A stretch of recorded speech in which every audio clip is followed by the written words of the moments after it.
मित्रों, नमस्कार।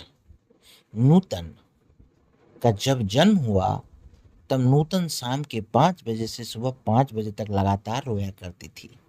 इस बारे में नूतन के बाद माता पिता ने जब डॉक्टरों से बात की तो उन्होंने नूतन को एकदम दुरुस्त बताया। लेकिन एक ज्योतिषी ने उनकी माँ और अभिनेत्री सोमना समर्थ को बताया था कि वो एक पवित्र आत्मा है जो पुनर्जन्म लेना नहीं चाहती थी, लेकिन कुछ अधूरा रह गया था।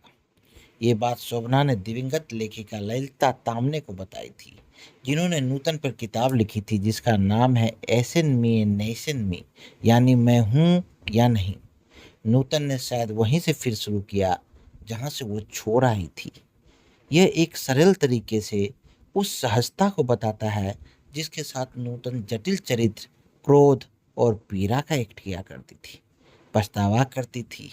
हर तरह का एक्ट कर वो एक भावनात्मक किरदार कर सकती थी। नूतन का जन्म 4 जून 1936 को एक मराठी चंद्रसेनिया कायस्थ प्रभु परिवार में हुआ था। वो निर्देशक कवि कुमार सेन समर्थ और प्रसिद्ध अभिनेत्री शोभना समर्थ के घर जन्मी थी। वो अपने भाई बहनों में सबसे बड़ी थी। अन्य तीनों बहनें में तनुजा, चतुरा और भाई जयदीप थे। जब नूतन बड़ी हुई तो उनके माता पिता अलग हो गए।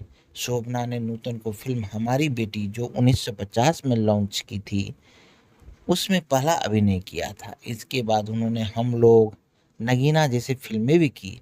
हालांकि सौंदर्य की प्रतियोगिता की विजेता रही नूतन को बॉलीवुड के लिए शरीर से पतला माना गया और कुछ काम नहीं दिया गया। इसलिए शोभना ने उन्हें 1953 में स्विस फिनिशिंग स्कूल ला चेटेलाइन में भेज दिया। जब नूतन वहां से लौटी तो उन्होंने अतिरिक्त 40 पाउंड वजन बढ़ा लिया था और बॉलीवुड में अच्छी तरह से शुरुआत की।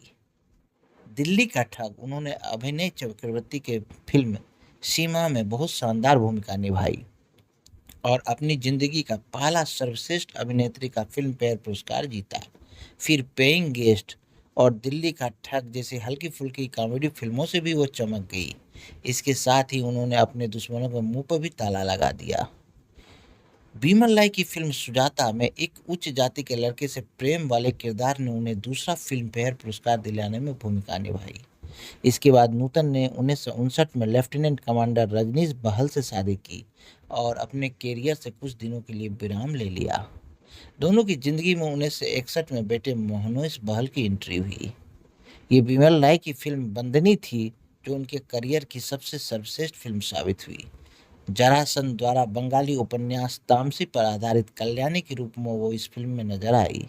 पहले प्यार से बंदी, फिर गुस्से से और बाद में पश्चाताप से।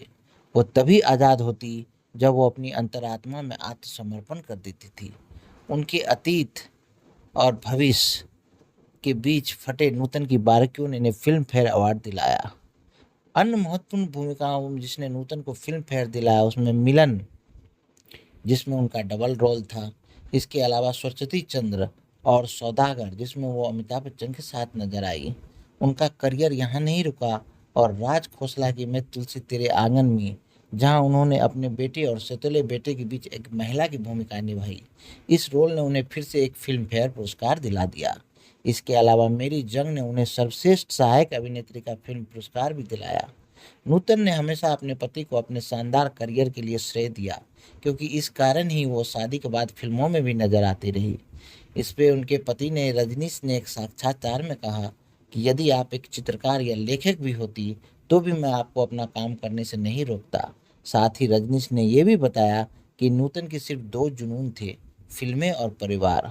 उसने पूरी ईमानदारी से खुद को इस रिश्ते में शामिल किया और मुझसे और हमारे बेटे टिम्मी से वो बहुत प्यार करती थी।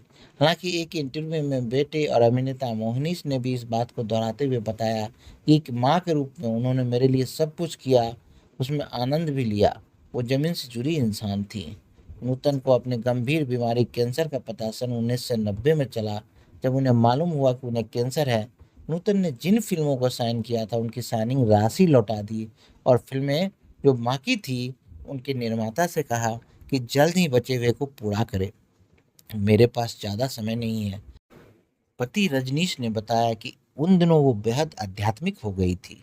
जब हमने ठाणे के पास मुंबा में एक खेत खरीदा तो उसने मुझे वहाँ एक मंदिर बनाने के लिए कहा था और पूछने पर नूतन ने बताया कि उन्हें सपने में ऐसा करने के लिए कहा गया था।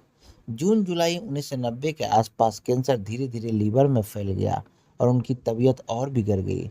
अपने तरीके से हमें उसके बाहर निकलने के लिए वो अपने आप को तैयार कर रही थी।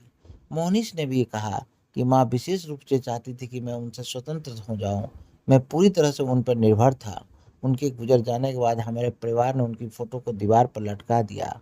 इसके नीचे एक खंभे पर पिता रजनीश ने एक दिया रखा था। खंभे के पीछे से अपने आप एक तुलसी का पौधा उग गया। मोहनिश ने कहा, यह तब तक रहा जब तक घर में आग नहीं लगी थी। कोलंबा मुंबई में स्थित उनकी 32 मंजिला सागर संगीत के पेंट हाउस में जब 3 अगस्त 2004 को आग लग गई थी तो आग में झुलसकर रजनीश बाल की भी मृत्यु हो गई। आग में सब कुछ जल गया, लेकिन उसमें एक खूबसूरत महिला की यादें हमेशा के लिए शामिल रही और वो महिला थी नूतन।